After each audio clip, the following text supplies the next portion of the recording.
It's confusing, isn't it? And we're live. We are live. All right. Find your chairs. The comfy chair. Oh, fantastic. All right. Well, welcome to today. And are you here to get inspired? Are you ready? Yes. Oh my God, you are ready. My name is Julia, and I would first of all like to thank Trisha for giving me the space here today at the Old School House in Boscombe to give my talk. So thank you very much for that. Have you had that feeling of when someone else has all the confidence in you to do something, but you doubt yourself? Yeah? Oh, that was me big time. That was me big time because I was actually a turtle. I was a turtle because I was only sometimes poking my head out and actually living quite comfortably in my shell. And it's quite nice in there, isn't it? So it's a comfy feeling, you know your way, and if you poke out your head sometimes, it's all right, you look. But this showing up thing, this thing out there is sometimes really scary. So that was me, but I wasn't only a turtle, I was a turtle in a cupboard. So, this is how it felt for me, especially when it came to speaking. Not speaking with my husband and with friends, but like this. So that's certainly a new thing for me. And but something radical happened over the last 30 days. And I want to thank Lisa Nichols and the Mind Valley team, who have set up an incredible course called Speak and Inspire. And together with a tribe of about 1,500 people, we connected and shifts happened. That's why it was so radical. Transformation was happening over those last 30 days. And Lisa Nichols, she really opened my cupboard door where I was living in as a turtle. So I thank her for that. And when I look around here today, well, I look at all you lovely faces and I can see experts sitting here as well. You are all rich in your own area and experts. So, I look at you and we've got healers, we've got massage therapists, and we've got garden design, we've got coaches here. And I haven't got to know what you're doing, but I'm sure you're doing your little piece and big piece of expertise every day. Would you agree? Yeah? Yeah, to you. To me? Yeah. Garden design is what? Yeah, no. We've got so many different things here. So I feel really honored to be standing here in front of you and to be speaking about inspiration. And just as you maybe don't know each other so well, maybe take a moment to quickly look at each other and acknowledge each other's presence. Whilst you do that, I quickly check that we are online live. And as you are live here, guys, you might just want to type in your location of where you are right now when you're watching. That would be great. So I know that there is some activity going on as well. Thank you. Great. So we might have some more people coming in a minute, but that's fine. This is going to be a talk, but I'd like to see it more as an experience. And I see it a bit as the difference between reading a book and going to a yoga session. So in a yoga session, I see things which I'd like to see here as well. And that is, for instance, you go in and there is no expectation. And you go in and because of that, there is no judgment. So you go in and you do your best practice, don't you? You show up, there are no repercussions, we don't compare. Even if we start to compare sometimes and go, how does she look in her yoga pants? You sometimes have been there, but when there is comparison, we tend then to just leave it out of the way. Because if there's comparison, we get out of balance with us. We're not with us. And that's what I'd like to see as well here. And also, when there's no repercussions, because we just do our best, then the teacher and the yoga student are just there and they're showing up.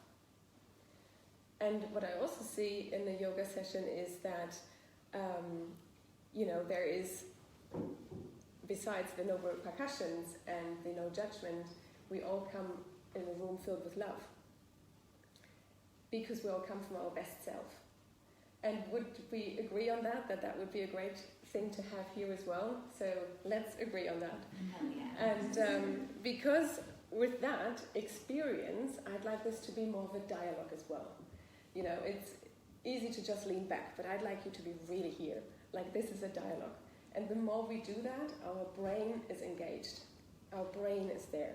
So a dialogue happens when we start nodding, when we're right there listening. And I'd like you to do that. I'd like you to show me with your nodding that something I'm saying actually is there for you as well, if it is. And you can show me, you can do whatever you want, but be part of it. And what it does is, it's something I'd like to encourage everyone, and especially you sitting here or listening. Be your best cheerleader for yourself in your life. If you are your best cheerleader, you're not doing this and the nodding for me. You're doing that for you. Like for you in your own life. If you cheer yourself on, that's a good start. Like yourself first, even on Facebook. Like yourself. So, because it's action and it's a yoga experience, talk, and we're stretching our mind, there is action involved. And I'd like to give you an experience where, with this next exercise, where you feel the magic between trying and actually doing. And so for that, I'd like you just to quickly just stand up. You as well over there. All right, so well done, you did that. Now you can sit down again. All right, so that was the doing bit. You just stood up. And now please try to stand up. Let's go, try to stand up. All right, okay, you're still trying, that's good. Trying, you did well, trying, you're trying. Okay, you all stood up, you did it. So you need to do it again, because that didn't work. You just stood up, you did it. Listen to my words. Finding your voice, which is my talk, is all about the words as well. So let's sit down again and try to stand up. Try. Well done, you're trying really hard. Try is that feeling of when you're actually stuck. Yeah? So you're trying, but you're getting nowhere. You're getting nowhere because you're just trying. There's nothing happening. So I'd like to encourage you to always do your best. There is a difference in trying and doing your best. Yeah, so that's not only a word game, that's a feeling we have inside of how we show up. When we try to do our best, give your best. Right? Excellent. So whilst I'm seeing that there is some activity going on Facebook Live, I'd like to tell you that some of the tribe members we got interacted with the Speak and Inspire course can't be here because they're actually worldwide. We have Australia, Canada, England, Germany, Kenya. So there are a few people, and you might just want to say hi to Angela, Marianne, Brigitte in London. There is Germany, there is Andreas in Sydney. So there is a massive crowd of people hopefully watching later on as well. So we are actually more than just here. We're out there as well. Excellent. So with that, I'd like you to invite you to have an open mind today. Maybe not only today. Have an open mind, and because with that, we can now dive into the subject of inspiration. Inspiration. So it's very interesting because we have 50,000 thoughts a day. We think 50,000 thoughts a day, so some of you might think that's a small number or it's a big number, but actually the more interesting fact is that 95% of these 50,000 thoughts a day, we think the same tomorrow. So that means we had the same thoughts yesterday, and today, and tomorrow. So would you agree with me with, yes, we need inspiration? Yeah, when we have 50,000 thoughts a day, and how do we go forward when it's like the same ones every day? I'm not good at this is not going to work, blah, blah, blah, blah, blah, blah, blah, blah, blah. So we need inspiration, and I'm here to give you one new thought, at least one new thought. So I give yourself permission to have one new thought of inspiration, which inspires you to think differently tomorrow.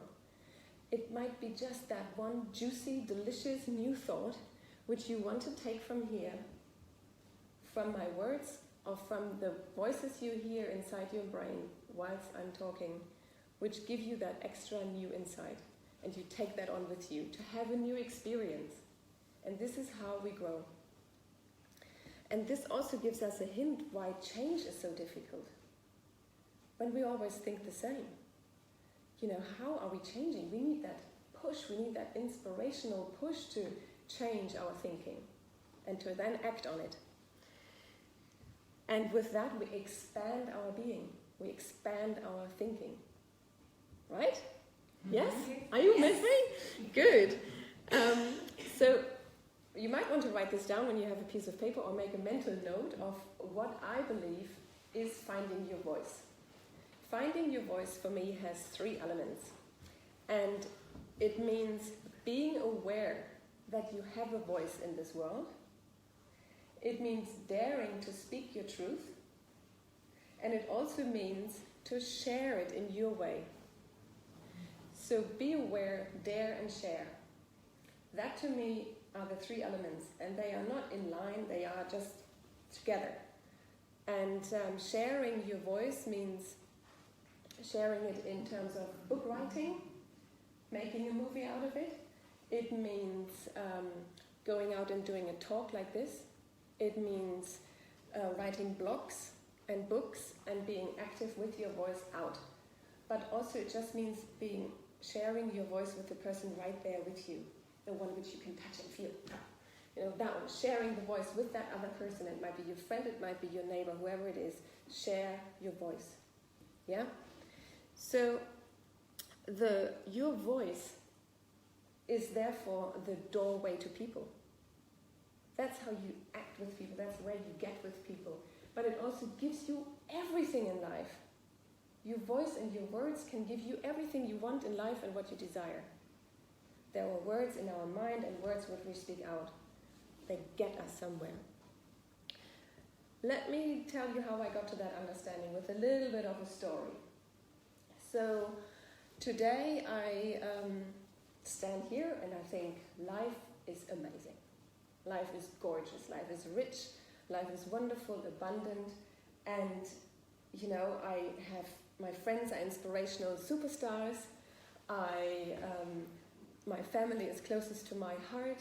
I have a growing business called Mind You, where I work with in London and here in Dorset. I love my family, and I believe happiness is homemade. But you know, I wasn't always able to say it like that. I wasn't always able to just stand here and say it like that and even believe what I'm saying and feeling what I'm saying with such conviction from my heart. There were other times, and you know, that was because when I grew up, I was with my parents, who I love, and they are just wonderful parents. We had rich conversations. My father especially is a man of many words. We all like talking, but there was something, I was a really good listener. And I was such a good listener that I started to not speak much. So I was listening more. And my parents never had an argument in front of me. So you might think, well, that's a good thing, isn't it? But I could see some positives in there as well. But as we grow and we look around, and the way we learn as a child is that we look out for behavior and what people do, and we think, oh, okay, that's just what it is, and then we'll copy that as our behavior. And what I learned from that is that in order to stay safe, in order to be loved, you got to agree. You got to go with the other opinion. So have the same opinion means staying safe. And I took that on. And I took that learning on as just the way it is. So I just agreed. And when my parents would say, so, Julia, what do you think about that? Julia, what's your opinion on that? I would just go, because I didn't want to interflict with them. So they were just wondering what's going on. And I was either being silent or I was bending into someone else's opinion, which was just near enough to what I was actually feeling. And this was me staying safe. I wonder how you are staying safe and how you were staying safe and what you picked up from your parents and how you went about that with your beliefs, especially maybe around the topic of talking and speaking up your voice and wording it. I wonder what you did there. But this was me staying safe. Until one day at university. I was 21, totally loved up with my boyfriend, now husband, still husband. And he was a man of many words and a man of strong opinions. And I just loved it because he was just giving me lots of opportunities to agree. Yeah, and I loved agreeing with his arguments and statements, and he was building all these new horizons and vision. I'm like, yep, good, like it. That was good until one day where we were in my flat, and which I was sharing with Biggie, who I also hope she's watching. And we were sitting there. It was an evening. It was dark outside. It was late. We had a gorgeous day. Probably lots of talking from his side. And so we were just sitting there. It was evening, and then he said, straight into my eye, he said, "What does love mean to you?" Whoa, that was a big question, right? I give it to him, a really good question. But what happened was it triggered my strategy. In that instant, it triggered my strategy of either say nothing or bending into someone else's opinion. But there wasn't any other opinion around. It was just him, and he wanted to know me. Now, there was the moment where someone just wanted to know about me. He wanted to know me from the inside. He wasn't just, he wanted to know me. Oh my God. He just waited, and in me, turmoil, chaos, my head pounding. I could hear my heartbeat. My hands started to sweat. It was so difficult because I had these voices in my ear going, he wants an answer. What is the right answer? What if you give him the wrong answer? This is going to be really strange. What are you going to say? Better say nothing. Well, that's what you're doing all the time. 30 minutes later, an hour later, he was brilliant because he challenged me so much with his silence, with his gentle silence, that he pushed me and challenged me. Well, those 60 minutes later, he fell asleep. And I started to cry.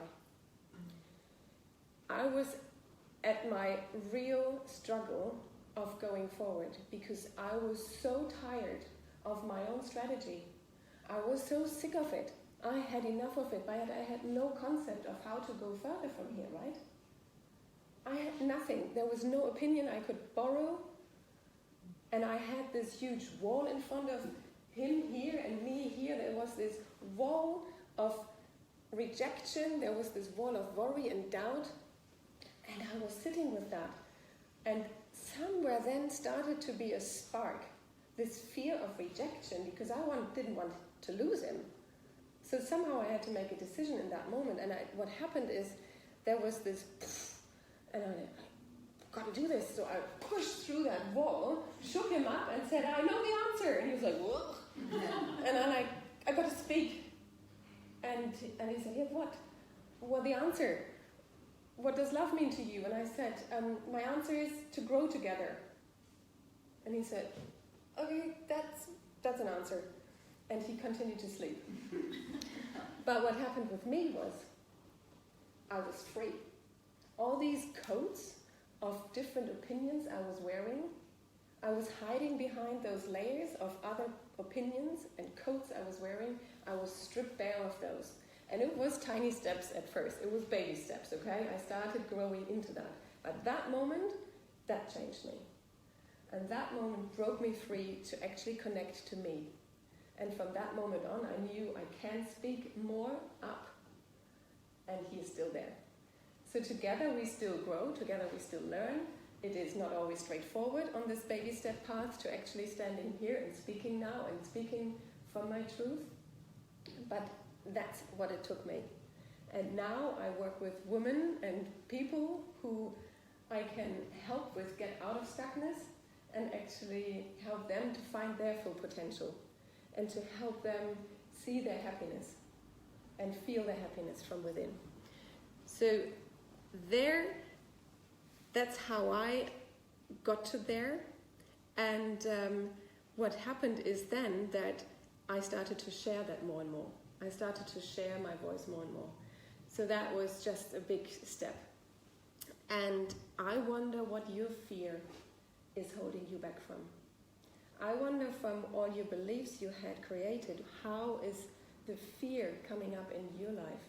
Mine was fear of rejection there, and fear of worry that I might lose him because I wasn't safe.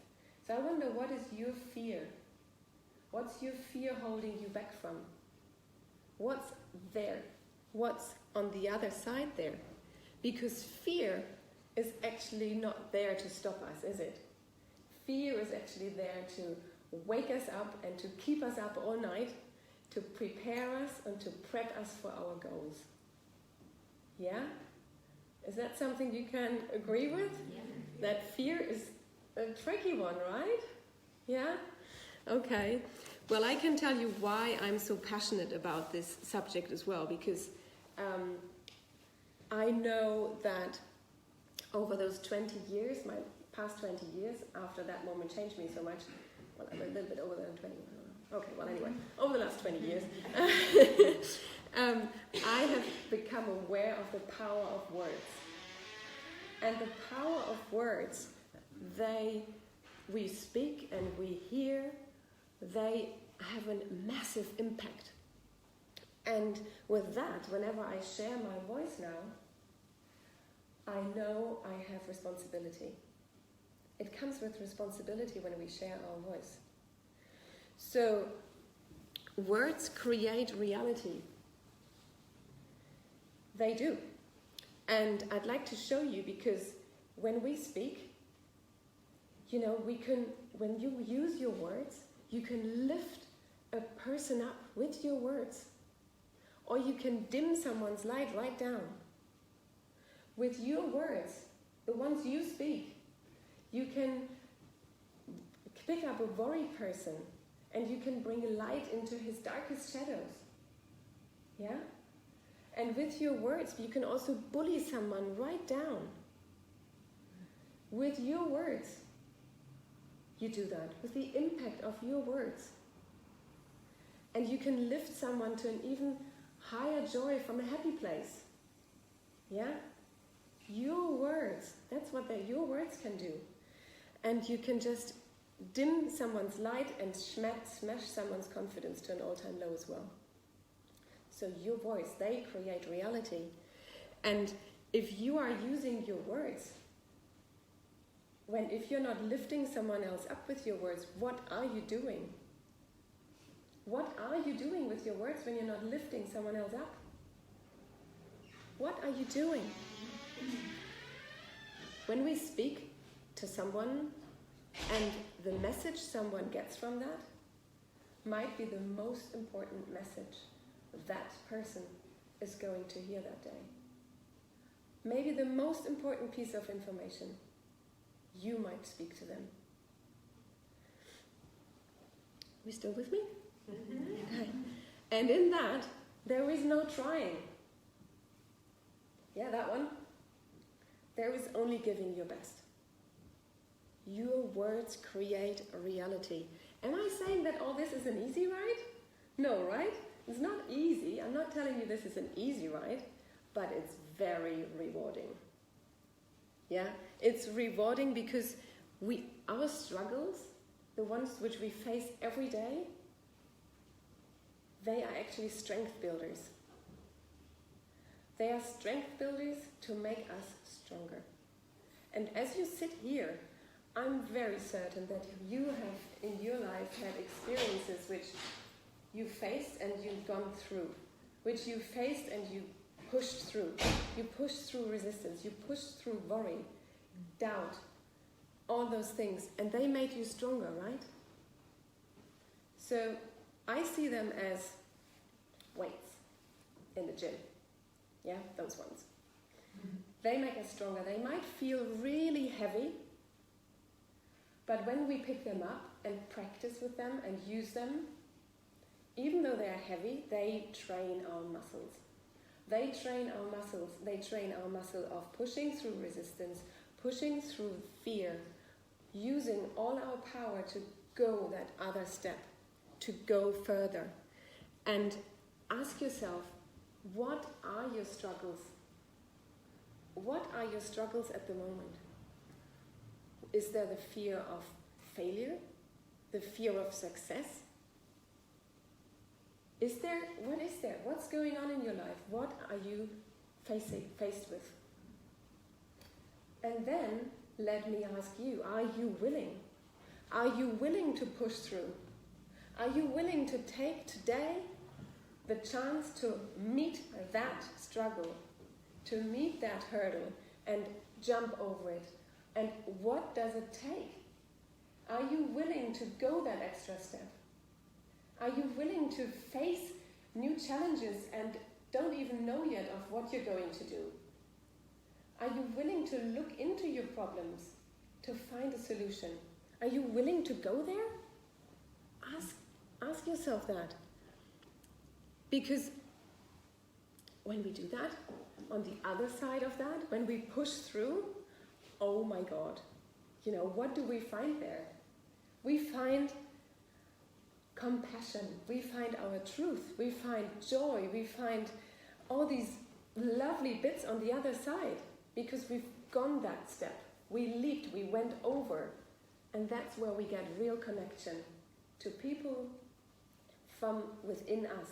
When we find our truth, speak our truth, we are aware of our truth, and then we'll actually dare to speak it.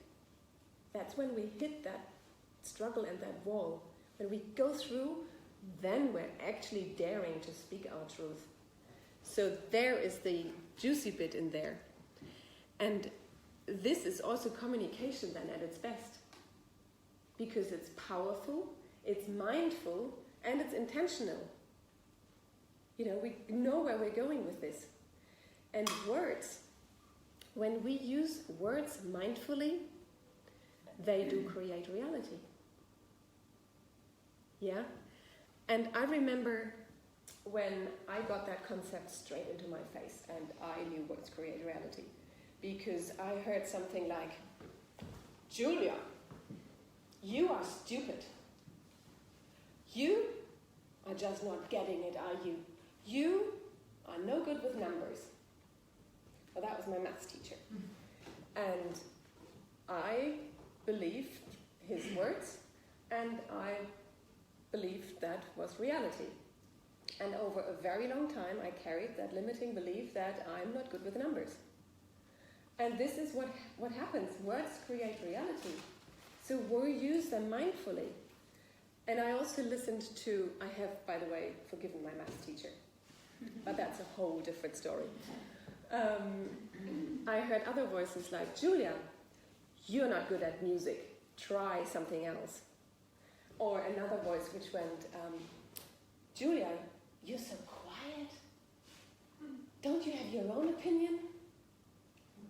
I had that a lot in my life. And still when someone asks me, come on, say something, I'm like, okay, wait a second, speak. So there is so much how words create reality, and we carry these as beliefs with us until we really find the chance to look at them and dare to go further. So when we use our words in this powerful way, you speak them to you and to your listener. And when you are a teacher, you want to really listen out for the impact of the words you have and use inspiring words, don't you? When you are a doctor, use empowering, inspirational words which create healing. When you are a parent, use the intention of kind words and let your children speak. When you are, a neighbor, be friendly. When you are a friend, speak authentic words. Come from that place of authenticity with your friends. That's when words really become reality. Listen to your own words. When you are not lifting someone else up with your words, what are you doing? So the impact and the intention of all our words, we listen to as well when we speak to someone and give someone advice. When you give someone advice, you are listening to the voice you're giving out. You're actually listening in for yourself. If you complain about someone, you hear that for yourself. It has an impact on you as well. If you laugh about someone and make jokes about someone, you actually hear those words for yourself. So listen out to all your words you're saying. They have an impact on you too. And in that respect, when I'm talking now more about the inside voice, there is the outside voice, which we talked about, and there is the inside voice, and I like that bit. And I'm aware of time, so I'm getting there. See, the outside voice we talked about, there is the inside voice, which is that one, the chatter. That's the thinking voice, the more the logic voice we hear. And that one we have, quite frankly, in there, don't we? You are listening to it right now. And then we also got that other one, our superpower, which is our intuition. And the intuition is not always so easy to listen out for. So again, it has these three elements. It has the finding your voice elements of be aware, dare, and share. So what does that mean for our inside voice? Be aware that you have that voice. Okay, we know that one. The worry, the doubt, the rejection, the comparison. All that we know very well. But how do we listen to that other voice, the intuition? Ask yourself, what do you say? What do you want? What's your passion? What's your joy? What's your goal?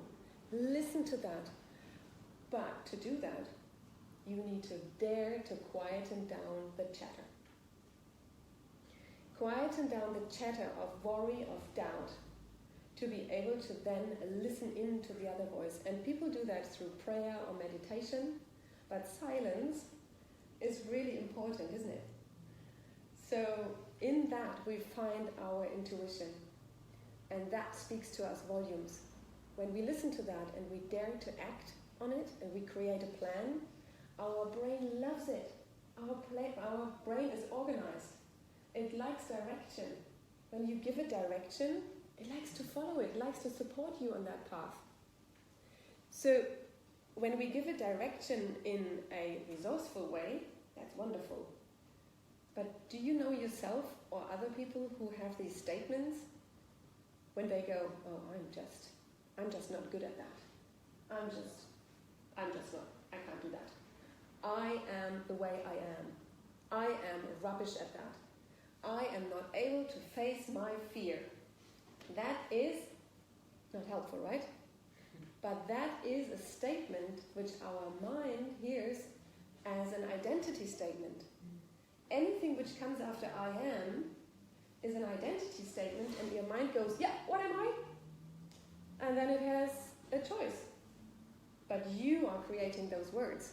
So on that note, just be bold enough to tune down the chatter of that volume of your inner voice, the logic one, which tells you all those things you shouldn't do and you are not good at.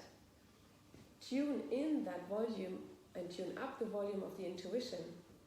and listen out to these other great statements which support you on your path of then finding that inner voice, of being aware of your inner voice, of daring to hear that inner voice and acting on it and sharing it.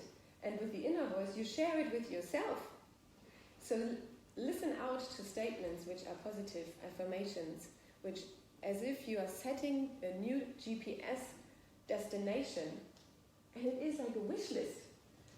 You know, you say to yourself, and you might want to repeat those words after me in your mind, going, I am strong. This is a destination, right? This is a I am identity destination. I am strong. I am bold enough to step into my truth. I am tall enough. I am short enough. I am smart. I am good with numbers. I am speaking my own opinion. I am stepping into myself. I am owning myself. Can you hear yourself saying that? In your mind, in your voice, in your inner voice, feels good, right? So find your words, find the words which work for you for setting your destination and act on them. Because you could say, I am perfect in my imperfection. So there you go. I'd like you to really find your inner voice, your outer voice. And to finish on that, just finding your voice, for me, means being aware of your voice, daring to speak your truth, and sharing it in your own way. Thank you for listening and for being inspired and stretching your mind. All right, let's play some music.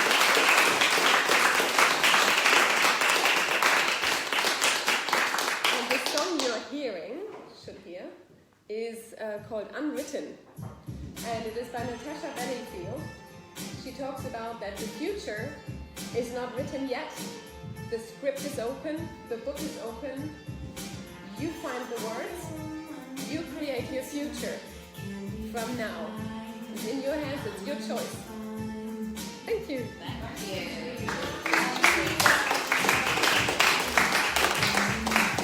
All right, thank you, people.